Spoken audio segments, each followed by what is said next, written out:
फाशी द्या, फाशी द्या, फाशी द्या, फाशी द्या, फाशी द्या, लवकरात फाशी द्या.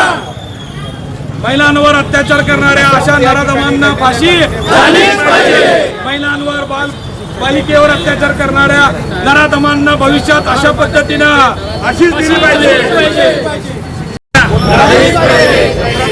नराधमाला फाशीची शिक्षा झालीच पाहिजे. महिलांवर अत्याचार करणाऱ्या अशा नराधमांना फाशी झालीच पाहिजे. नसरापूर येथील अल्पवयीन चिमुकलीवरील अत्याचार व हत्येप्रकरणी आरोपी भीमराव कांबळे याला न्यायालयाने फाशीची शिक्षा सुनावल्यानंतर सोलापुरात समाधानाची भावना व्यक्त करण्यात आली. संपूर्ण राज्याचे लक्ष लागून राहिलेल्या या खटल्याचा निकाल सोमवारी जाहीर होतात चौपाड येथील विठ्ठल मंदिर परिसरात असंख्य नागरिक एकत्र जमले. यावेळी उपस्थितांनी महाराष्ट्र सरकार आणि न्यायालयाने सोलापूरच्या लेकीला न्याय दिल्याबद्दल आभार व्यक्त केले. मात्र केवळ शिक्षा सुनावून न थांबता तिची त्वरित अंमलबजावणी व्हावी अशी मागणी नागरिकांनी केली. आरोपीला दिलेली फाशीची शिक्षा लवकरात लवकर अंमलात आणण्यासाठी सरकारकडे पाठपुरावा करण्याचा निर्धारही यावेळी व्यक्त करण्यात आला. महिलांनीही तीव्र संताप व्यक्त करत या अमानुष गुन्ह्याला कठोरात कठोर शिक्षा मिळाल्याचे समाधान व्यक्त केले. याप्रसंगी शिवसेना जिल्हा प्रमुख तथा सोमपा गटनेते अमोल शिंदे, नगरसेवक सात्विक बडवे, समाधान आवळे यांच्यासह विविध क्षेत्रातील मान्यवर, माता भगिनी आणि मोठ्या संख्येने नागरिक उपस्थित होते. माणुसकीला काळिमा फासेल अशा पद्धतीचं कृत्य नरसापूरमध्ये घडलं.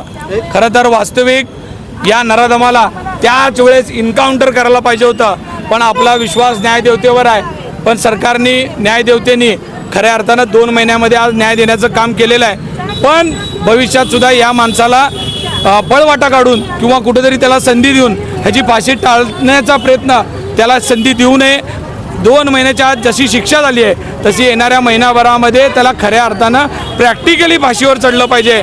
आणि हे नुसतं नरसापूरच्याच प्रकरणात नाही तर या महाराष्ट्रात जिथं जिथं अशा चिमुकलीवर, महिलांवर अमानुष पद्धतीचा अत्याचार होईल तिथं फास्टॅग कोर्टामध्ये 90 दिवसाच्या आत सरकारने तसं धोरण तयार करावं, तसा नियम करून विधानसभामध्ये.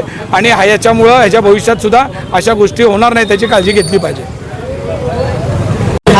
नसरापूर येथील हत्या आणि बलात्कार प्रकरणी आरोपीला जे आज निकाल दिला आहे त्याबद्दल आम्ही खरं आभारी आहोत. सोलापूरच्या चिमुकलीला न्याय मिळालेला आहे, पण प्रत्यक्ष त्याची जोपर्यंत अंमलबजावणी होत नाही तोपर्यंत आम्हाला समाधान मिळणार नाही. खरं तर आम्ही फडणवीस सरकार असो, न्यायदेवता असो, त्यांच्या सर्वांच्या आम्ही ऋणी आहोत. खूप छान निकाल दिलेला आहे, 2 महिन्यात निकाल मिळालेला आहे. पण प्रत्यक्षात त्या माणसाला जोपर्यंत फाशी मिळत नाही असं भर चौकात त्याला लटकावा की पुन्हा कोणी हे असलं कृत्य करणार नाही. प्रत्येकाच्या मनात ते कृत्य करण्या अगोदर तर घटना आठवेल अशा प्रकारची त्याला फाशी द्या. पूर्वी शिवाजी महाराजांच्या काळात कसं शिक्षा दिला जातो त्यांना तसं शिक्षा द्या.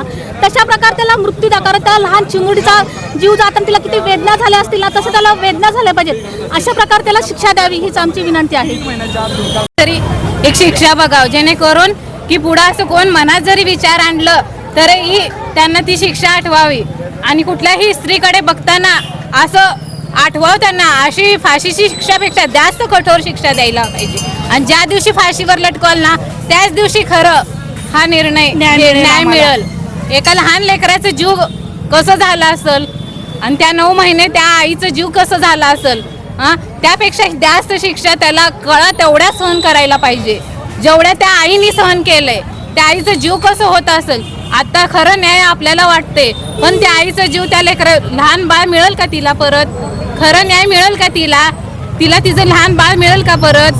तिने किती सहन केले, किती काळा सहन करून ते लेकरू जन्मायला घातले.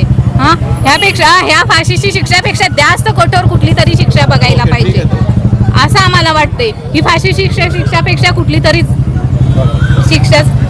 आज जो चिमुकलीला न्याय मिळाला आहे, न्यायदेवतेनं न्याय दिला, त्या न्यायदेवतेला आम्ही त्यांचे ऋणी आहोत.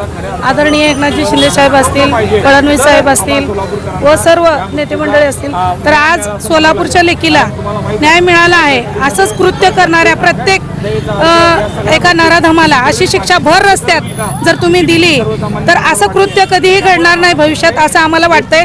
आणि हे कायमची शिक्षा ठेवण्यात यावी अशी महिलांकडून आमच्या सर्वांची आग्रहाची विनंती असेल न्यायदेवतेला. आणि आम्हाला न्याय मिळेल अशी आम्ही अपेक्षा करतो आणि त्यांना भर रस्त्यामध्ये फाशीची शिक्षा देण्यात यावी.